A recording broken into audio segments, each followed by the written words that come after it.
కథల ప్రపంచం. తాబేలు తెలివి. ఆనందపురాన్ని ఆనుకుని ఉండే ఓ అడవిలో తాబేలు ఒకటి నివసించేది. అది నదిలో ఉన్న నేల మీద ఉన్న పెద్ద జంతువులు దాన్ని ఆట పట్టించేవి. ఓసారి తాబేలు ఏదో పని మీద నేల మీద నెమ్మదిగా నడుచుకుంటూ వెళ్తుంటే ఓ ఏనుగు వచ్చి దాని డిప్ప మీద తన కాలును పెట్టి నొక్కి పెట్టింది. తాబేలు భయంతో వెనక్కి తిరిగి చూసింది. బెదిరిపోయావా బుజ్జి తాబేలా? అయినా ఏనుగంటే ఏ జంతువుకు భయం ఉండదు చెప్పు అంది ఏనుగు. లోపల హడలిపోతున్న ఆ బెరుగును తాబేలు బయటికి చూపించలేదు. నాకెందుకు భయం? నువ్వు నాకంటే పెద్ద జీవివే కావచ్చు, కానీ బలంలో చిన్నదానివే అంది తాబేలు. దీంతో ఏనుగుకు చాలా కోపం వచ్చింది.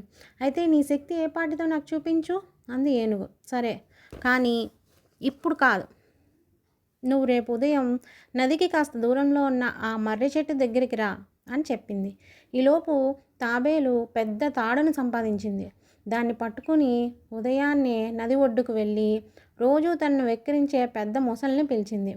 నువ్వు నాకంటే బలమైన దాన్ని అంటున్నావు, అయితే ఓ పంచే, ఈ చివర తాడును నువ్వు పట్టుకో, నేను అటు చివర పట్టుకుని లాగుతాను.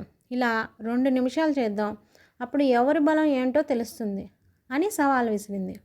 నవ్వుతూ తాడు అందుకుంది మొసలి. అప్పటికే కాస్త దూరంలో చెట్టు కింద ఎదురు చూస్తున్న ఏనుగుకు మరో కొసను ఇచ్చింది. నువ్వు ఈ చివర పట్టుకో, నేను అటువైపు వెళ్ళి రెండో కొస లాగుతాను. ఇలా 2 నిమిషాలు చేద్దాం అంది తాబేలు. మొసలి ఏనుగుకు సమాన దూరంలోకి వెళ్ళిన తర్వాత తాబేలు తాడు లాగు అని గట్టిగా అరిచింది. మొసలి ఏనుగు తాడును లాగాయి. ఎంతసేపు లాగినా తాడు రాకపోయేసరికి తాబేలుకు ఇంత బలం ఉందా అని మొసలి ఏనుగు అనుకున్నాయి. ఎంత ప్రయత్నించినా లాభం లేకపోయింది.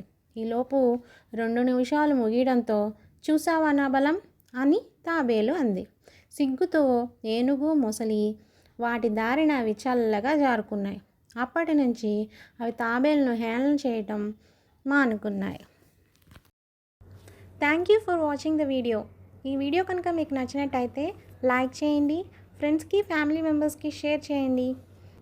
మరిన్ని ఇలాంటి వీడియోస్ కోసం మా ఛానల్ని సబ్స్క్రైబ్ చేసుకోండి.